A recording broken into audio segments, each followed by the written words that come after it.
Who's happy or sad in this round of footy? Happy, Freo. Sad, Melbourne. I think they're probably the two. In terms of who won best, I think I did the tips last week and got it wrong, actually. But Freo, just ultra impressive across their year. And maybe I've been a bit slow on the uptake of this, but to go over to Brisbane and with that flight, get over there and play as well as they did, I was really, really impressed with them. And the more that I've looked into them, they're just the most balanced team, I think, in the comp.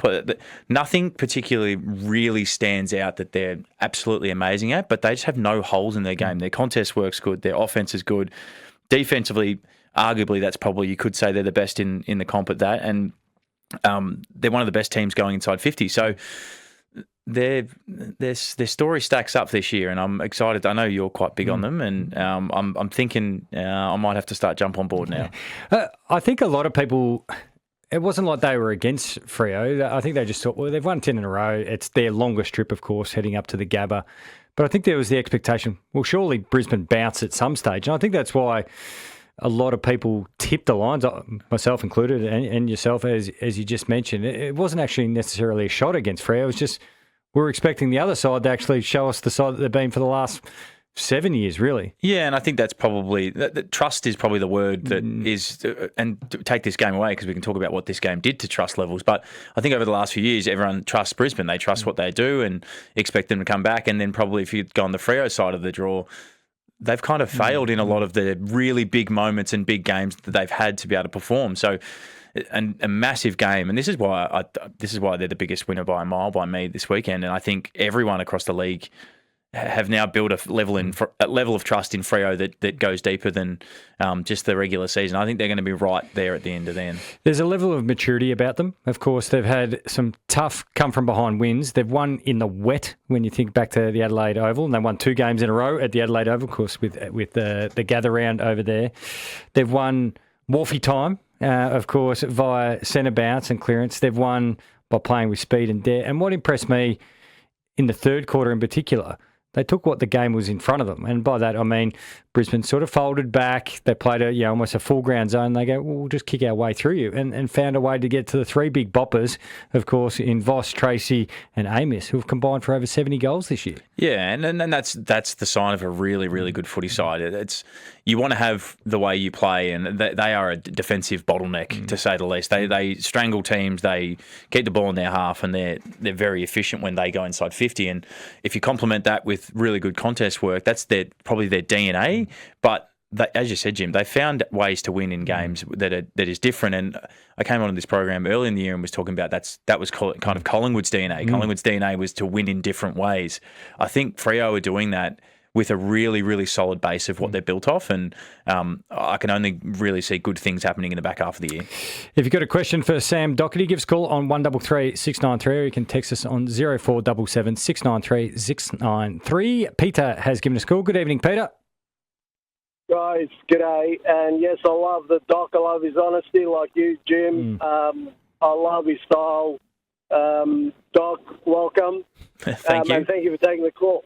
I have one statement, guys, and then I have a question for Doc. The statement is, obviously, Essendon didn't get the same memo Carlton got a few weeks ago, which was to play free-spirited, no-stress football. What happened there?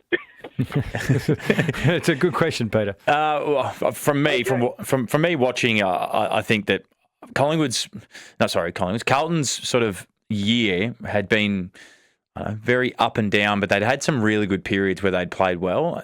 Essendon, on the other hand, they've had very few periods that they've played well, so you could see what Carlton were going to do once they got the new coach and freed up a couple of things. I was very interested to see how much change Essendon needed to have to play well, and I think what's going to happen is they're going to need a bit more change than what Carlton's need. Carlton's, we can go into this later, but Carlton's kind of shorn up, they've gone back to kind of their contest brand, and then they've moulded their offense to be able to suit the rest of their game. I think Essendon need a bit more wholesale change than that. You add to it, Carlton's core senior players were still there. Yeah.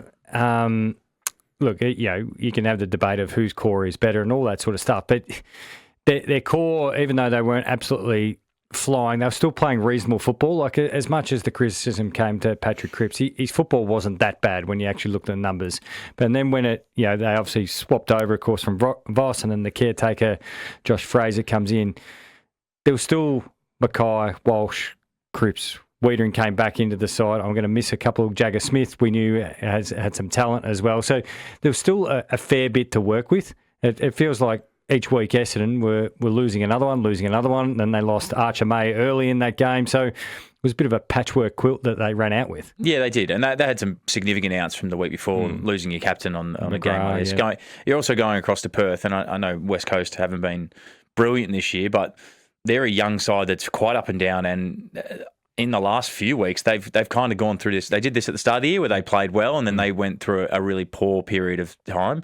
Now they've kind of skipped back up and started playing well again. So I wasn't overly surprised at the result. I think Dean Solomon's got some things to change that he wants to. I listened to an interview that he did before the game, and he was mindful about making too many changes leading into the game, because you can't change. He's done the role before. You can't change a heap of things and then expect the players to be able to play.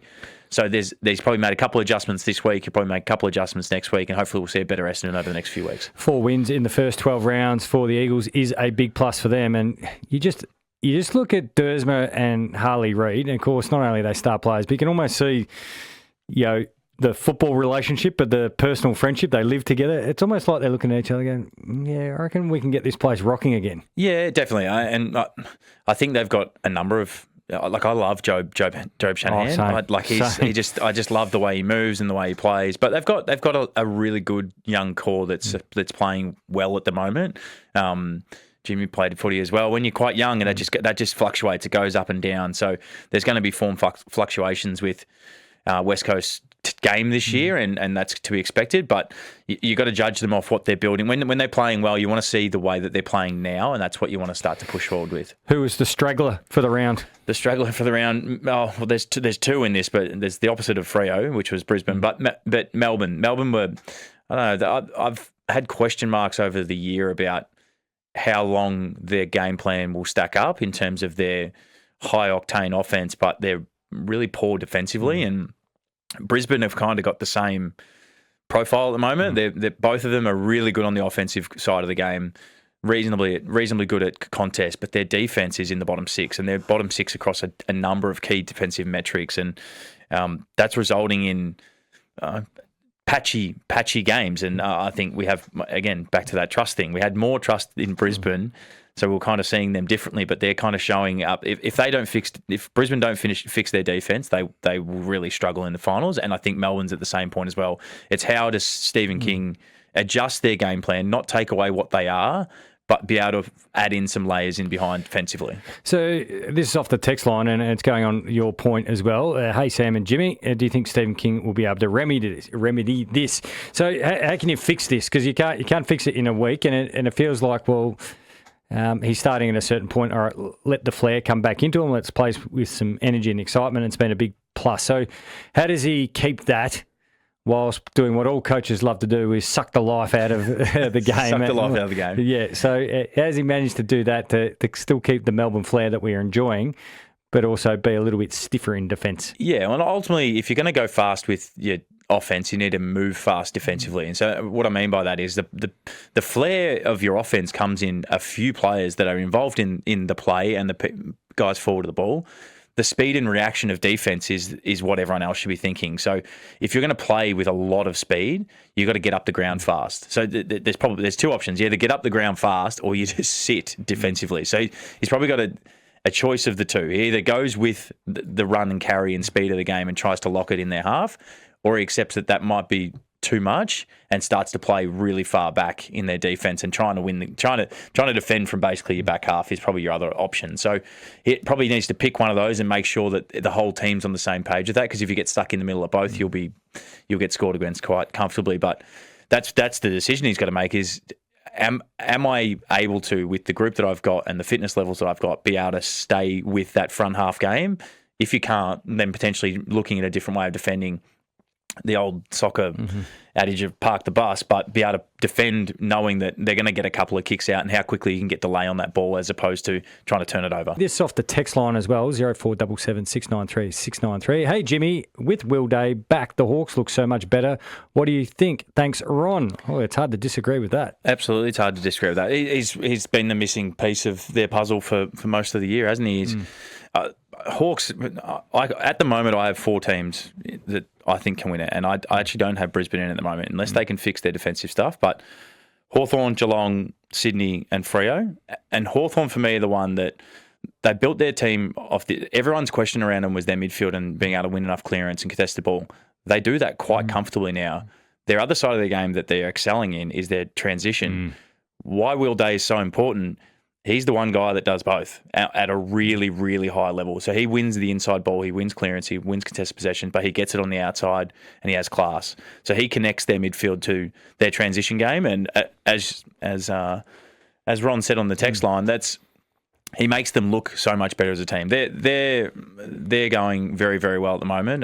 I'm very happy watching them. They're an enjoyable team to watch. The big questions that will be debated, of course, every time they lose, and mean this with respect, they're bang average this year, Collingwood, because their percentage says they're 99.9 percentage. And lost 3 games by under a kick, I think, and you throw in the draw as well. So they could be better, but everyone wants to slam the window shut on Collingwood.